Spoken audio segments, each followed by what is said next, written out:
Hola, buen día. Hoy voy a presentar sobre la identidad.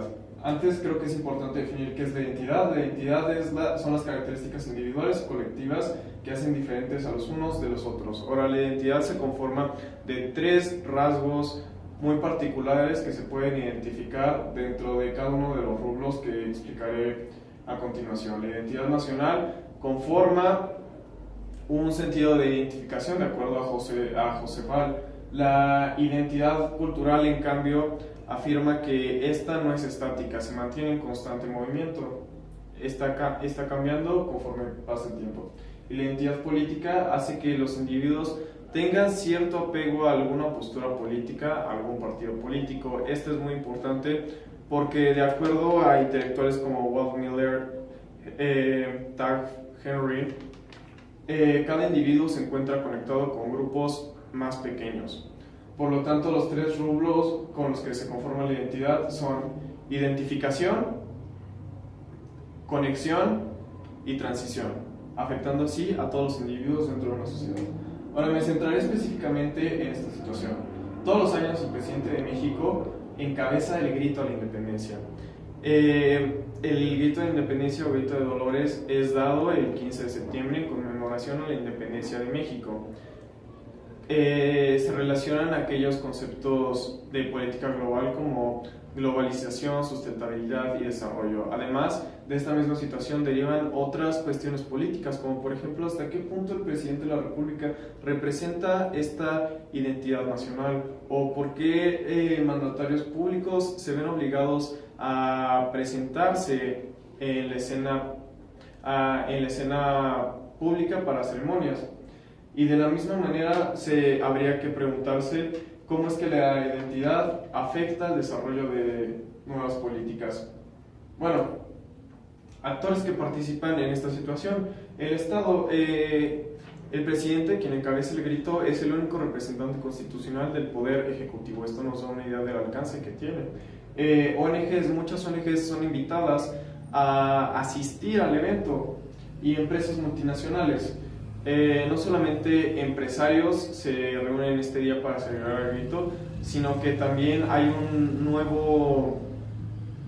últimamente ha habido un fenómeno, y es que el grito de la independencia también representa un factor que impulsa la economía, ya que muchos mexicanos gastan solamente en ese día entre 500 y 1,000 pesos, considerando la situación actual de México, en la que el 50% de la población, si más del 50% de la población, gana solamente de 80 a 90 pesos diarios. Esto nos muestra inequidad y desigualdad. Aún así, este tipo de representaciones públicas que se han dado no han sido las únicas. En México, muchos mandatarios públicos han utilizado este tipo de políticas. Por ejemplo, el presidente municipal de San Blas invitó a todos sus municipios a su fiesta de cumpleaños. El gobernador de Chiapas invitó a todo el mundo a su boda.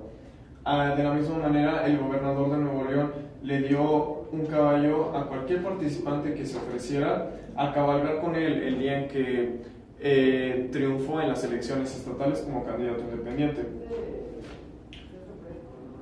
Ahora, para completar la identidad de México, cabe mencionar que hay 79 días festivos reconocidos socialmente, 38 héroes nacionales y 67 culturas indígenas que, de acuerdo a la CONAGUA, esta forman más de 9 millones de habitantes en México. Por lo tanto, México es un país sumamente diverso.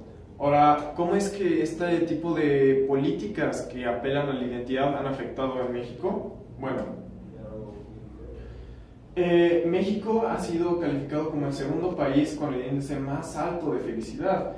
Esto es importante porque vemos que hay otros países como Estados Unidos, Rusia, Australia, China, que tienen un mejor desarrollo humano a través de una mejor implementación de sistemas sociales, una mejor infraestructura o programas comunitarios, o que también tienen un desarrollo económico superior al de México.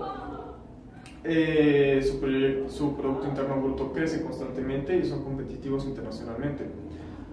Sin embargo, ¿qué es lo que hace que México esté ligado esté tan ligado con la identidad que también refleje esto en efectos prácticos.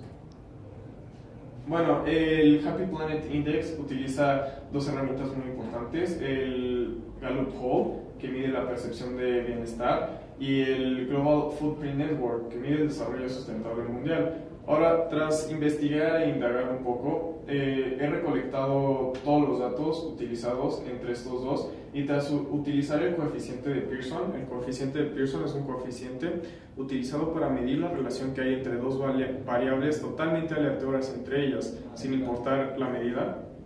Lo he utilizado para medir la correlación entre estas dos, la percepción del bienestar y el desarrollo sustentable, y se concluyó que hay una relación del 66.8%. Por lo tanto, hay un vínculo entre la percepción del bienestar y el desarrollo sustentable que hay en los países alrededor del mundo. ¿Qué significa esto? Bueno, de la misma manera como estos objetivos sostenibles, la percepción, el bienestar, la vida en los ecosistemas, están relacionados a la percepción de bienestar, y esta está relacionada a la identidad. Se podría decir que las políticas de identidad tienen un efecto real en el desarrollo del país.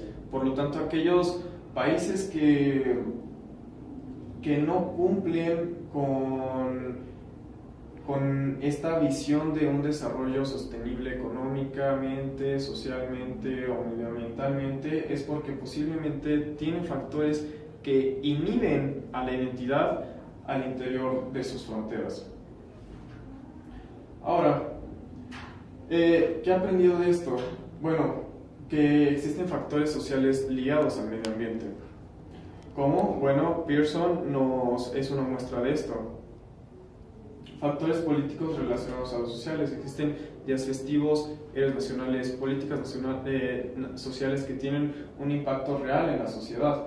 Y que los factores económicos se oponen a los medioambientales.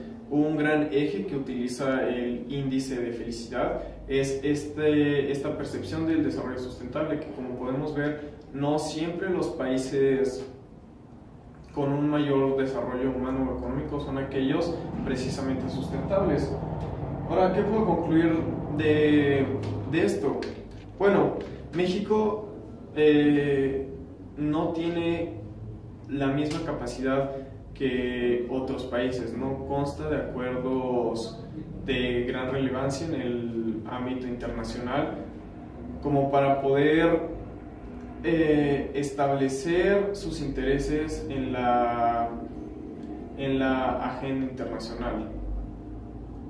¿Qué quiere decir esto? Que existen otros países que pueden utilizar a México para expresar sus intereses. Lo vemos muy claro con el caso de Estados Unidos. México es un caso de internacionalización, ya que gran parte de la economía mexicana se basa en estadounidense. De la misma manera se puede notar el mismo caso con Argelia o Egipto, o Filipinas y Japón, o simplemente los países que antes pertenecían a la Unión Soviética con la actual Rusia. Sin embargo, ¿dónde entra la identidad dentro de todo esto? Bueno, la historia nos ha demostrado que la identidad tiene un efecto positivo en el desarrollo de los países. Unos buenos ejemplos de esto es la guerra que hubo entre India y Pakistán, que fue resuelta con la ceremonia de Bagdad, celebrada aún hoy en día desde 1959, o la unificación de los estados que hoy conforman Alemania, que la hizo convertirse en una potencia militar a solo 30 años. Este es un ejemplo de cómo la identidad no tiene el mismo auge que ha tenido desde antes. ¿Por qué? Bueno, de acuerdo a varios historiadores como Griffin, M. Gallagher y Fugman y Dickman, esto es debido a la globalización que con la economía mundial y la hipercomunicación se ha agotado.